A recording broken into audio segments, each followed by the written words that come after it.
과거 70년의 시대, 70년 동안 살아왔던 삶의 평안함처럼 평안하면 너무나 좋겠습니다. 그리고 그 평안함이 결국 이어져서 영혼으로, 구원으로 이어진다면 더더욱 좋겠죠. 소망입니다. 그러나 세상이나 세계가 우리의 마음의 원대로 되지 않는 부분이 많이 있다 보니까, 그래서 어떤 환경이라도 잘 싸우지 않고 적응해서 가는 것이 중요하다, 이렇게 생각을 합니다. 그래서 다가올 미래를 우리가 준비를 할 때 정말로 많은 지혜가 과거보다도 더 많이 필요하다, 이런 생각들을 해보면서 요한복음 4장 27절 양식과 주스 말씀을 나누도록 하겠습니다. 예수님께서 사마리아 여인과 대화를 하고 육의 물을 먹을 것인가, 영의 물을 먹을 것인가, 영생의 샘물을 먹어라 라고 말씀하시면서 그 사이 제자들이 음식을 사러 동네에 들어갔다가 이제 동네에서 사가지고 왔겠죠. 제자들이 돌아와서 예수께서 여자와 말씀하시는 것을 이상히 여겼으나, 왜냐하면 유대인과 사마리아 사람은 상종치 않기 때문에 말씀하시는 것을 이상히 여겼으나 무엇을 구하시나이까, 어찌하여 그와 말씀하시나이까 라고 묻지는 않았더라. 왜냐하면 예수님이 그 여인과 대화하는 것은 이유가 있을 것이다 라고 생각을 했기 때문에 그렇겠죠. 누군가 무엇을 하면 이유가 있을 것이다 라고 생각하는 것은 지혜입니다. 그거를 꼬치꼬치 왜 그렇습니까? 굳이 따지고 묻지 않아도 그 사람에 대한 신뢰성이 있다고 하면 그 사람에 대해서 묻지 않고 이유가 있을 거야, 시간이 지나보면 알게 되겠지, 이렇게 하면 됩니다. 지금에 주어진 여러 가지 일들도 시간이 지나보면 시간 속에서 답이 나오는 경우가 아주 많습니다. 다만 사람들이 조급하다 보니까 빨리빨리 결과를 알고 싶어 하는 것이죠. 그래서 서두르고 묻고 따지고 그러지만은 시간 지나보면은 다 결과가 나오게 돼 있죠. 예수님도 마찬가지죠. 예수님이 여인과 대화를 하고 있으니까 제자들이 묻지 않더라.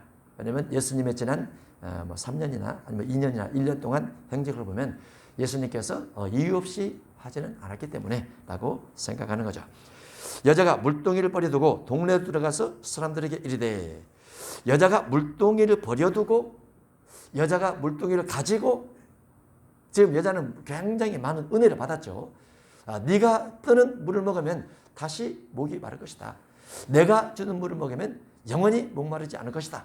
그래서 분명히 목이 말려서 물을 들어왔는데 예수님의 그 말이 큰 은혜를 받아서 물동이를 버려두고 동네로 가버립니다. 그리고 동네에 가서 사람들에게 내가 행한 모든 일을 내게 말하는 사람을 와서 보라, 이런 그리스도 아니냐? 본인은 예수님을 향해서 선지자라고 말을 했는데 예수님께서 네가 말한 바로 그니라 라고 대답을 하게 되니까 그 여인이 마음속에 선지자 이상의 하나님의 아들이네, 선지자 이상의 하나님이네 라고 생각하면서 동네에 들어가서 그리스도라고 말하게 됩니다. 이 여인은 확실하게 은혜를 받은 것이죠. 그래서 자기 마음에 주어진 깨달음, 자기 삶을 되돌아보게 했던 예수님의 말씀, 육의 물이 아닌 영생의 물을 인해서 동네에 들어가서 복음을 전하게 됩니다. 우리가 하나님의 은혜를 받아 무언가 깨달아지면은 깨달아진 것을 누군가 전하는 것은 은혜죠. 우리의 구원의 기쁨이 예수님의 십자가 피를 통해서 이사 53장을 적용하여 예수님께서 내 죄를 짊어지셨다, 예수님이 내 죄를 가져가셨다, 예수님께서 내 죄에 따른 형벌을 가져가셨다, 예수님께서 내 죄에 따른 죽음도 가져가셨다. 그런데 예수님이 3일 만에 부활하셔서 나를 부활시키기 위해서 믿으라, 믿으면 너도 부활될 수 있다라고 말씀하신 것이 너무나 은혜가 크다 해서 그거를 가지고 내 주변 사람들에게 말하기 시작했더니 그분들도 예수님 믿게 되었더라. 그겁니다. 그거. 그래서 이 은혜 복음, 우리가 어떤 죄에 대한 형벌과 죄에 대한 대가와 죄에 대한 값어치와 이와 같은 것들을 던지지 아니하고 주님의 은혜로 구원받았다는 이 하나만 가지고도 우리는 평생 주님 앞에 찬양 올려드리고 감사하고 또 기도하고 그럴 수 있는 것이죠. 이 여인은 그거를 복음으로 자기 동네에 가서 전하게 되는 겁니다. 그들이 동네에서 나와 예수께로 오더라. 여인은 한 사람이었고 동네 사람은 많았겠죠. 그 여인이 동네 한 사람에게 말했는지 모르지만은 어쨌든 동네 많은 사람들이 예수님께 오게 됐어요. 그런데 예수님께서 멀찍이 바라보니까 그들이 사람으로 보이기보다는 곡식으로 보이면서 추수 될 것이 많다라고 말하는 거죠. 추수 될 것이 많다. 그 사이에 제자들이 청하여 이르되 라삐여, 이제 떡빵 사왔으니 떡 사왔으니 잡수소서. 이르시되 내게는 너희가 알지 못하는 먹을 양식이 있느니라. 아니 육의 배가 고픈 것은 틀림없는데 예수님의 제자들이 떡을 사가지고 와서 예수님에게 드리니까 예수님께서 야, 이 양식 말고 이 떡 말고 이 빵 말고 나는 먹을 양식이 따로 있어. 이렇게 말하는 거죠. 아니 육신이 배가 고프면 금강산도 식후경 우선 먹고 보자. 이렇게 말할 수 있잖아요. 그래도 뭐니 해도 먹는 것이 우선이지 하고 말할 수 있잖아요. 그래도 사람은 하나님께서 먹는 집도 주셨으니까 먹고 대화를 하자 이럴 수도 있잖아요. 그런데 육의 배가 고픔에도 불구하고 예수님의 제자들이 건네주는 음식에 대해서 예수님은 나는 먹을 양식이 따로 있어 이렇게 대답을 하시게 되는 겁니다. 이게 중요성이죠. 우리는 육의 목적을 가지고 살아가지만은 마음의 목적은 영의 목적이 더 중요하다 이렇게 생각이 됩니다. 항상 우리는 육으로 이 땅을 살아가면서 육체적 신앙생활을 하면서 교회를 오지만은 내 목적은 교회 가는 것보다 더 중요한 천국 가는 것이 목적이야. 이 천국 가는 것이 훨씬 더 중요한 목적으로 우리 속에 있어야 됩니다. 천국 가는 것이. 그렇지 아니하면 육의 목적에 천국 가는 목적이 사라져버려요. 육의 목적이. 그러면 마지막에는 어쨌든 사람은 나이가 들면 죽잖아요. 그러면 주님 만나러 갈 수 없게 되는 거죠. 그래서 육의 목적보다 중요한 것은 영혼의 목적이다. 영혼의 목적은 영혼의 양식을 먹어야 된다. 육의 목적은 육의 양식을 먹어서 육신을 배고픔을 해결하는 거지만 영의 목적은 하나님의 말씀을 통해서 내가 하나님의 뜻을 이뤄가는 것이다. 이렇게 생각해야 예수님과 같이 대답할 수 있게 되는 겁니다. 내게는 너희가 알지 못하는 먹을 양식이 있느니라. 제자들이 서로 말하되 누가 잡수실 것을 갖다 드렸는가? 제자들이 이해를 했어요? 못했어요? 이해를 못하고 있는 거죠. 예수님 말을 이해를 못하고 있는 겁니다. 우리가 교회를 다니면서 끊임없이 육의 말과 영의 말을 제가 나눠서 하죠. 육의 것은 눈으로 보이는 세계인 것이고 육체를 만족하게 하는 것이고 영의 것은 하나님의 나라, 하나님께서 원하시는 것, 하나님의 나라에 있는 것 중심에서 성품 중심에서 말씀을 드립니다. 사랑이라는 것은 형체가 없지만은 내가 몸을 구분해서 다른 자를 섬겨주는 것은 사랑이죠. 형체가 없어요. 그러나 그 사랑이라는 정체는 없지만 있는 거죠. 그게 영적인 거죠. 그 속에 빵이 들어가는 것은 육체입니다. 빵이 들어가는 것은 육체고 거기에 섬김의 마음이 들어가는 것은 영적인 것이죠. 예수님께서 나는 먹을 양식이 있다라는 것을 제자들이 이해를 못했더라. 그러나 우리는 이미 성경 속에 나와 있는 내용을 이해를 하더라. 이해를 하고 가야죠. 신명기 8장 3절에 보면 사람이 떡으로만 사는 것이 아니요 말씀으로 사는 줄을 네게 알게 하려 하심이라. 사람이 먹는 걸로만 사는 것은 아니다. 말씀 따라 사는 것이 바른 신앙이다. 그 말이죠. 마태 4장 4절도 사탄이 예수님을 향해서 네가 만약 하나님의 아들이거든 이 돌이 떡되게 되게 하라 라고 말하니까 예수님이 같은 말을 하죠. 사람이 떡으로만 사는 것이 아니고 하나님의 말씀에 순종하며 사는 것이 낫소. 이렇게 사탄에게 말을 합니다. 사탄을 물리치죠. 예수께서 이 시대 하면서 예수님의 양식이 무엇인가를 설명합니다. 나의 양식은 물론 예수님의 양식 속에서도 떡과 생선과 알이 있습니다. 예수님의 주기도문에도 떡과 생선과 알이 있습니다. 제가 주중에 어떻게 하면 성도들의 신앙을 발전시켜 나갈까라고 생각하다가 주기도문과 사도신경을 생각날 때마다 좀 암송을 하면 어떨까? 왜냐하면 주기도문 속에 일용할 양식도 들어있죠. 사도신경의 중요성은 무엇이냐? 사도신경 속에는 성부, 성자, 성령 하나님의 고백이 들어있습니다. 주기도문 속에는 성부, 성자, 성령이 안 나옵니다. 그거는. 그래서 마지막 시대의 신앙을 지키는 것은 사실은 성부, 성자, 성령이거든요. 왜냐하면 칼로 목을 베는 시대이기 때문에 짐승의 우상숭배를 요청하는 시대이기 때문에 나는 그리스도 외에는 신이 없어 라고 말할 수 있는 부분이 사도신경이에요. 물론 사도신경은 성경에는 없는 내용입니다. 그러나 초대교회 당시에 교회가 전혀 분열되지 않았을 당시 초대교회는 분열이 전혀 안 됐을 때 캐톨릭 교부들이 만든 겁니다. 제자들이 만들었다 이런 말도 있고 캐톨릭 교부들이 그걸 취합해서 이와 같이 정리를 했다라는 부분도 있어요. 그래서 캐톨릭 교수가 있긴 있습니다. 그 속에. 그러나 우리가 성부 하나님에 대해서 성자 예수님에 대해서 성령 하나님에 대해서 고백할 수 있는 것은 사도신경처럼 정확히 되어 있는 것이 없어요. 그것도 교단마다 단어가 좀 틀립니다. 캐톨릭에서 쓰는 부분이 틀리고 성공에서 쓰는 것이 틀리고 또 통합적에서 쓰는 것이 틀리고 개신교가 좀 약간 달라요. 다르긴 하지만은 그래도 전체적으로는 성부, 성자, 성령 하나님에 대해서 고백하는 것이 명확하게 들어있죠. 그래서 우리가 마지막에 주님 만나러 갈 때 무엇을 하는 게 좋으냐, 어떤 신앙 관리하는 게 좋으냐, 주기도문 사도신경.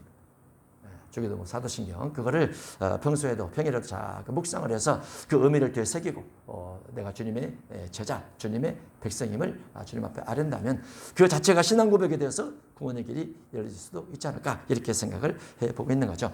예수님의 양식 속에 주기도문에는 구하라, 찾으라, 두드리라 일용할 양식을 주옵소서 이렇게 됐는데 그 일용할 양식이 결국은 떡과 생선, 알을 구하라 이렇게 되어 있습니다. 떡과 생선, 알을 구하라. 먹을 걸 구하라 그 말이죠. 그리고 사마리아 양식으로 보면 전도가 양식입니다. 전도가 양식. 양식이 두 종류가 되는 거죠. 근데 앞뒤 문맥을 통해서 마태복음 5장, 6장, 7장으로 보면은 육의 양식을 구하는 걸로 되어 있고 여기 요한복음 4장에 보면 그 양식이 전도로 되어 있어요. 그래서 우리가 누군가에게 말씀을 가르칠 수 있는 기회를 매일 만난다는 것은 다른 말로 주님께서 우리에게 말씀하신 양식을 먹는 것 같다. 이렇게 볼 수 있는 거죠.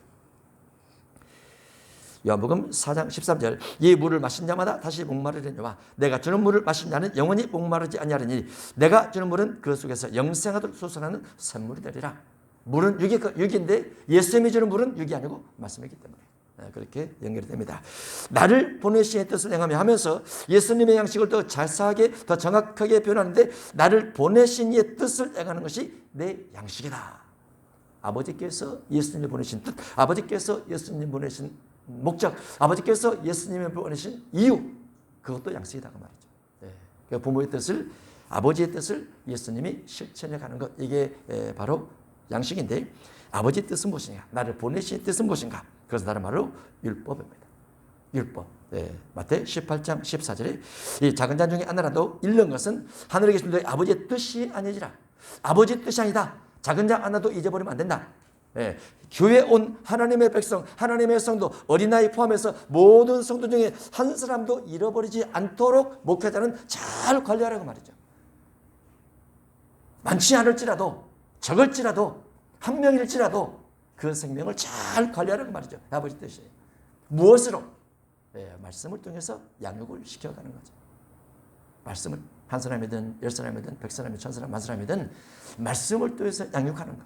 그게 하나 주님의 양식이에요. 주님의 양식. 요한복음 6장 40절에 내 아버지의 뜻은 아들을 보고 믿는 자마다 영생을 얻는 이것이니 아들을 통해서 영생을 얻게 하는 거. 성도들에게 아들을 통해서 영생을 얻게 하는 거. 말씀을 통해서 영생을 얻게 하는 거. 이게 주님의 양식이더라고 말이죠. 마태 7장 21절에는 하늘에 계신 내 아버지의 뜻대로 행하는 자라야 천국에 들어가는데 법을 행하는 자가 다른 말로 하늘에 계신 아버지의 뜻대로 사는 자입니다. 법을 행하는 자. 주님의 법은 무엇입니까? 하나님의 법은 무엇입니까? 성경의 법은 무엇입니까? 구약은 모세의 율법이라 말하고 시작은 예수님의 율법이라 말하는데 그걸 마태복음 22장에서 하나님을 사랑하고 이웃을 내 자신처럼 사랑하라 이렇게 말씀하십니다. 이게 하나님의 양식이에요. 하나님의 법이고 하나님의 뜻이죠. 우리 개인들을 향한 주님의 뜻도 있겠죠. 개인들을 이 사업을 할 것인가 저 사업을 할 것인가 성경 안 나옵니다. 이 사업 저 사업 하라 이거 안 나와요. 안 나오지만 내가 하는 사업이 선하다 의롭다 그러면 주님의 뜻입니다. 게으른 것이 주님의 뜻인가 부지런한 것이 주님의 뜻인가 주님은 게으른 것이 싫어합니다. 그건 사탄의 속성이에요. 주님은 부지런해요. 그 주님의 뜻은 부지런한 거죠. 왼쪽으로 하는 것이 맞습니까? 오른쪽으로 하는 것이 맞습니까? 이거 침을 튀기 위해서 하는 것은 잘못된 거죠. 그래서 내가 선하다 생각하면 선한 길을 향해서 가는 것이 오른쪽이든 왼쪽이든 상관없는 거죠. 그래서 주님의 뜻은 점술과 달라요. 점술과 판이하게 다릅니다. 점술은 어쩌다 운명론처럼 가는 거지만은 주님의 뜻은 선과 의, 정의와 공의, 사랑과 헌신, 섬김과 나눔, 온유와 겸손 이렇게 가는 주님의 뜻이에요. 그 속에서 본능 따라 태어난 여러 가지 육신적 성품을 자꾸 내려놓는 나와의 싸움이 좀 힘들 뿐이죠. 그게 힘들어요. 그것을 내려놓게 되면은 그 속에서 이웃에 대한 사랑이 저절로 올라나오죠. 그게 주님의 뜻이고. 주님의 양식은 주님의 법을 지키는 것이다. 또 하나 주님의 양식은 무엇입니까? 그의 일을 온전히 이루는 이것이니라.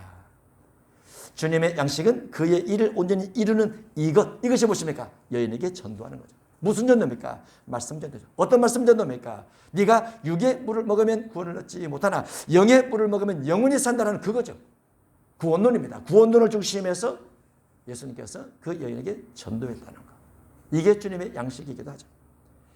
그래서 전도라는 것은 끊임없이 우리 삶 속에 말씀을 누군가에게 가르치는 작업들이 되어져야 되는데 그것을 가르치지 않고 내가 게으르게 지내거나 나만을 이용하거나 내 자신조차도 감당치 못하게 되면 하나님께서 너 일용할 양식 먹어야지 이렇게 말씀하시는 거죠. 그래서 일용할 양식 우리가 말씀 전도로 늘 마음속에 품고 있어야 됩니다. 고전 9장 16절에 만일 복음을 전하지 아니하면 내게 화가 있을 것이다. 복음을 전하지 않으면 화가 있다. 왜? 내가 주님의 은혜 가운데서 영원히 구원될 수 있는 자격 조건을 가진 것처럼 누군가에도 네가 그 역할을 해야 되지 않겠느냐가 말이죠. 누군가에도. 그래서 여러분이 기도 속에서라도 하나님 내게도 누군가 전도할 수 있도록 그렇게 기회를 주시고 전도할 수 있도록 환경을 인도해 주세요. 이렇게 하세요. 하나님께서 그러면 주변에 사람을 붙여주십니다. 하나님께서. 예루살렘 복음이 있습니다. 이것은 예수님께서 유언하신 명확한 말씀이기 때문에 예수님의 복음 속에 예수님의 제자들이 따르고 예수님의 제자들 속에 또 우리가 따라가면서 이 복음을 증거하는 것이 주님의 양식인데 예루살렘 복음, 유대 복음, 사마리아 복음이 있죠. 땅끝 복음이 있고 예루살렘 복음은 사도행전 2장 5절에 해서 성령세를 받은 다음에 예수님의 제자들이 예루살렘을 향해서 설교를 합니다.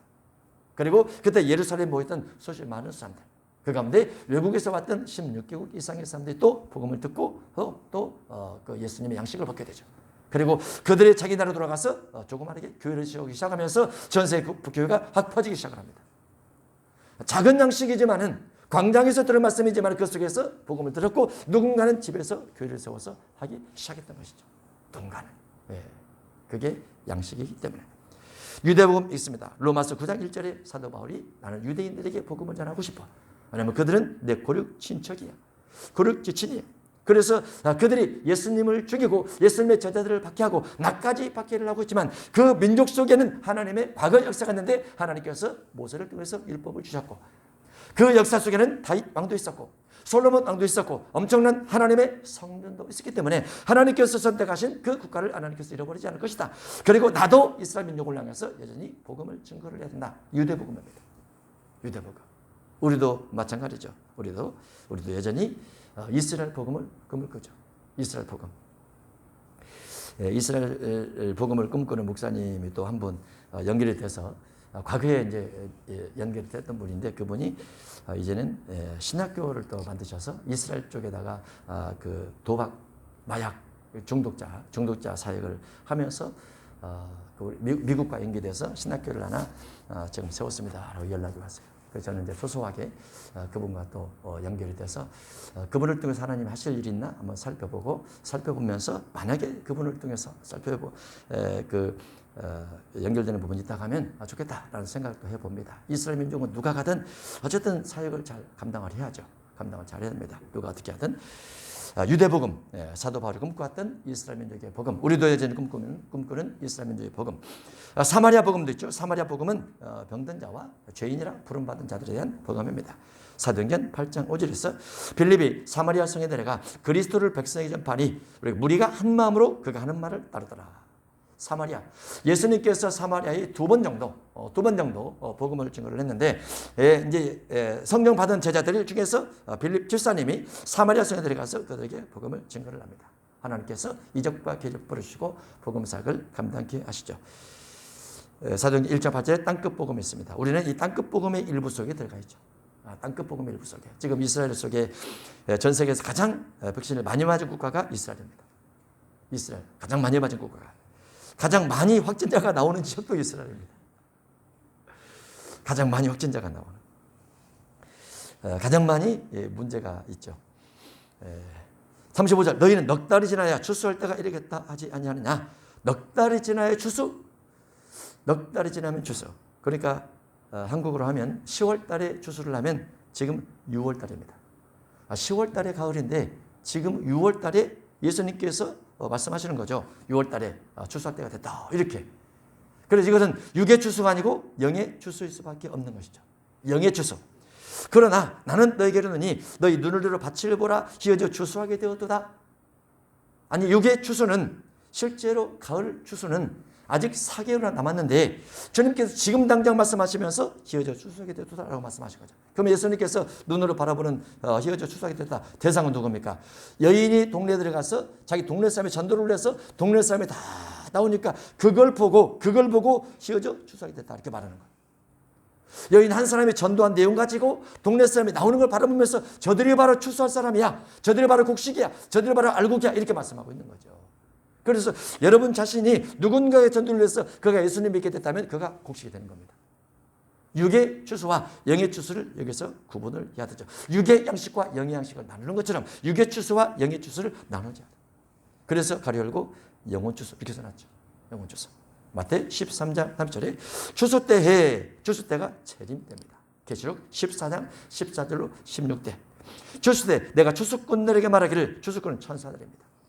가라지는 먼저 거두어 불사르게 다늘어 먹고 가라지는 묶어버리라 불로 살라버리자. 가라지를 향한 주님의 심판은 가차 없습니다. 가라지를 향한 주님의 심판은 용서함이 없습니다. 단호합니다. 아주 단호합니다. 특히 재림할 때는. 지금은 재림 때가 아니기 때문에 주님께서 관용하시고 차별을 베푸시고 은혜를 베풀어 주지만 마지막 시대는 정말 단호합니다. 네. 전 세계적으로 자연재해가 주어지면서 약간 너무한다 될 정도 자연재해가 많이 나요. 우리나라도 지금 태풍이 13호인가 또 어디서 만들어져 올라올까 하고 있다고 하죠. 태풍이 굉장히 쌍둥이 태풍도 올라오고 또 단일 태풍도 올라오고 또 중국과 우리나라 사이에 서해안 그 사이에서 태풍이 만들어져서 또 오기도 해요. 신기하죠. 이 금전의 태풍은 너무 신기합니다. 신기한데 마지막 시대에는 단호하게 주님이 전 세계를 심판을 하십니다. 가라지는 먼저 거두어 불사르게 다늘어 붓고 곡식은 모아 내 곡간에 넣어라. 곡식은 모아 알곡은 모아서 참된 성도를 모아서 기름 등불이 있는 사람은 모아서 곡간에 넣어라. 곡간에 넣으라고 했죠. 곡간은 구름입니다. 구름이. 믿음의 성도가 구름 위로 올라가는 거예요. 계시록 14장 재림장에도 당신의 낯을 이들러 거두소서 땅에 곡식이 다 익어. 땅에 곡식이 익어. 우리가 익은 사람에 대하여. 익은 성도. 익은 성도란 신앙의 성품이 정확하고 신앙의 삶이 이웃사랑으로 정확한 사람입니다. 그게 익은 성도예요. 신앙이 익지 않는 사람은 거칠고 아직 알곡이 되지 않았고 아직 말이나 인품이 달라지지 않았고 행동이 달라지지 않았고 주머니가 달라지지 않았어. 그런 사람들. 아직 거기는 익지 않은 사람이죠. 우리 신앙이 익은 사람에 대한 열매 맺는. 다 익어 거둘 때가 이렇습니다. 구름이 앉으시니까 낯을 땅에 이두름에 땅의 곡식이 거두어지니라. 땅의 곡식이 구름 위로 올라가니라. 땅의 곡식이 구름 위에 곳간으로 올라가니라. 그 말이죠. 그때를 우리가 소망하고 있습니다. 거두는 자가 이미 삭도 받고 이미 여기서 거두는 사람이란 여인을 말합니다. 여인을 거두는 자가 이미 삭도 받고 그 여인은 무슨 삭을 받았느냐? 예수님을 통해서 육신의 물이 아닌 영생의 물을 이미 받았어요.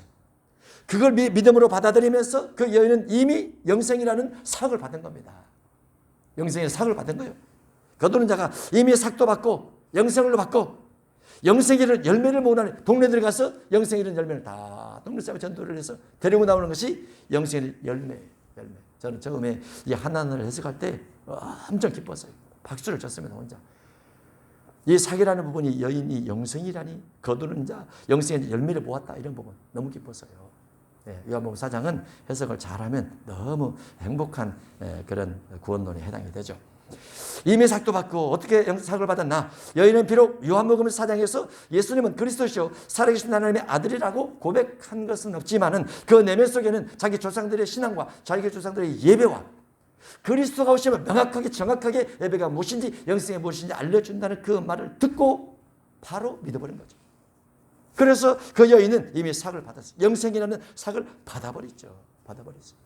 우리도 예수님이 내 죄를 가져가셨다. 내 심판을 가져가셨다. 내 죽음도 가져가셨다. 내가 예수님 믿으면 예수님처럼 나도 부활돼. 이거 믿고 있어야 돼. 예수님이 내 죄를 가져가셨다는 거. 내가 부활된다. 비록 육은 나이가 가고 세월이 흘러서 주름이 지면서 점점 세포가 노화가 돼서 숨이 끊어질지라도 영은 육체에서 그대로 빠져나옵니다. 그대로 빠져나와요. 육과 같이 그대로 빠져나와요. 다만 영의 세계는 늙음이나 죽음이나 병들음이 없기 때문에 내가 육체에서 영혼이 빠져나와서 내 육체를 바라보면서 내가 비록 드디어 죽었구나. 내 가족이 슬퍼하지만 내 영혼은 빠져나와서 행복하네. 왜냐하면 나오자마자 천사를 만나기 때문에.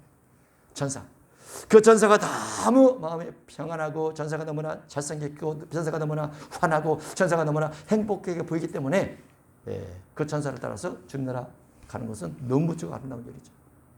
그러나 그 영에서 격 없는 사람, 죽음에서 격 없는 사람, 땅에서 죄만 짓다가 죽을 준비를 하지 않는 사람은 죽자마자 마귀가 딱 나타나서 그 영혼을 확 찍어서 음부로 던져버리죠.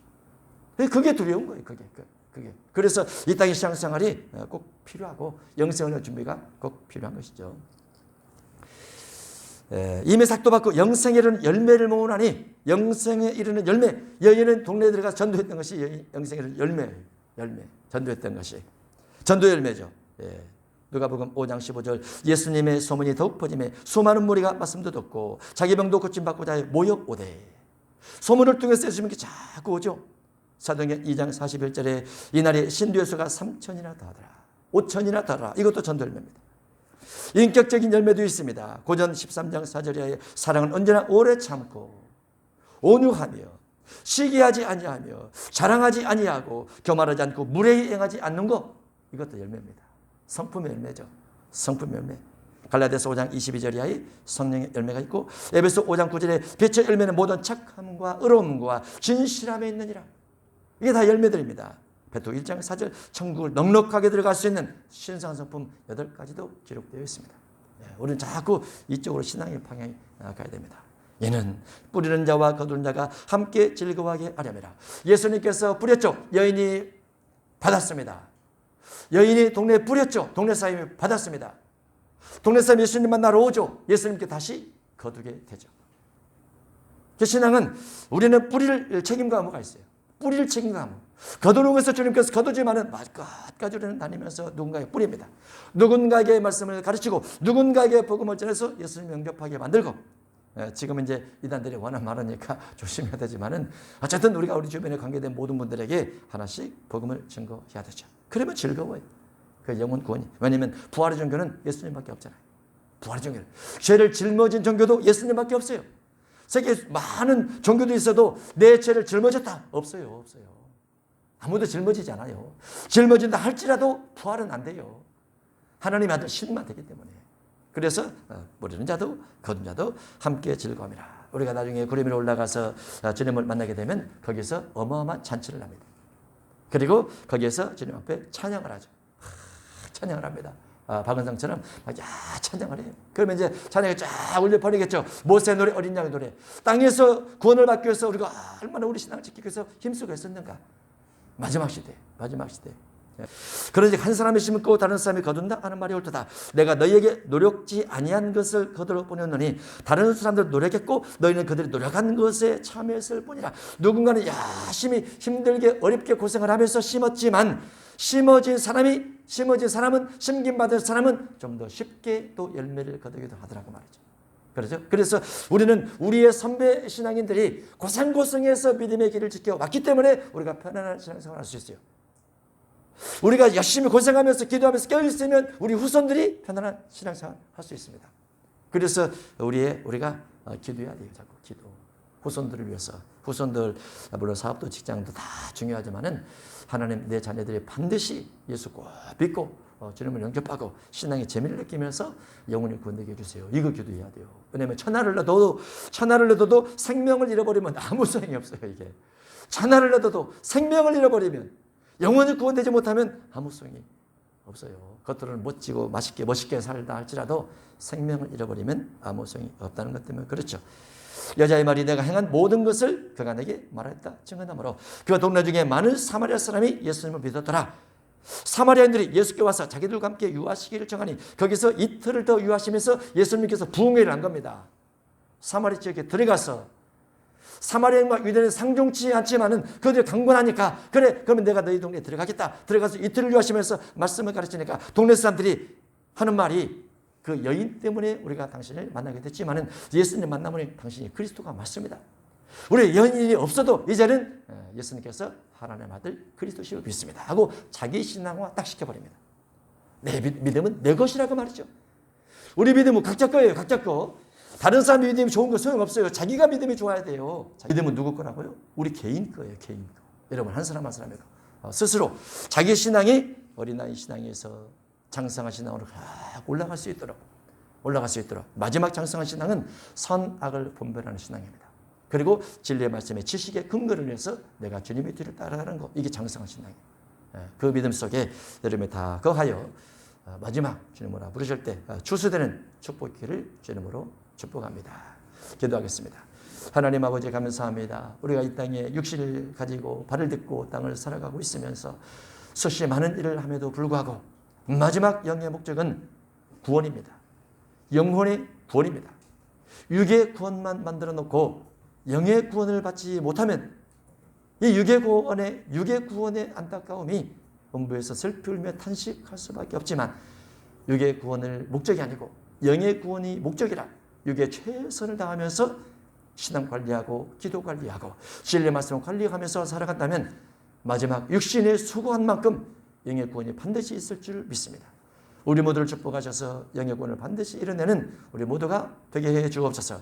그러면서도 육의 구원을 이뤄낼 수 있도록 축복하시고 그 육의 구원을 통해서 하나님을 사랑하고 이웃을 사랑하고 내 영혼을 관리하면서 주님께서 원하시는 합당한 믿음의 사람, 방주의 사람 되게 해 주옵소서.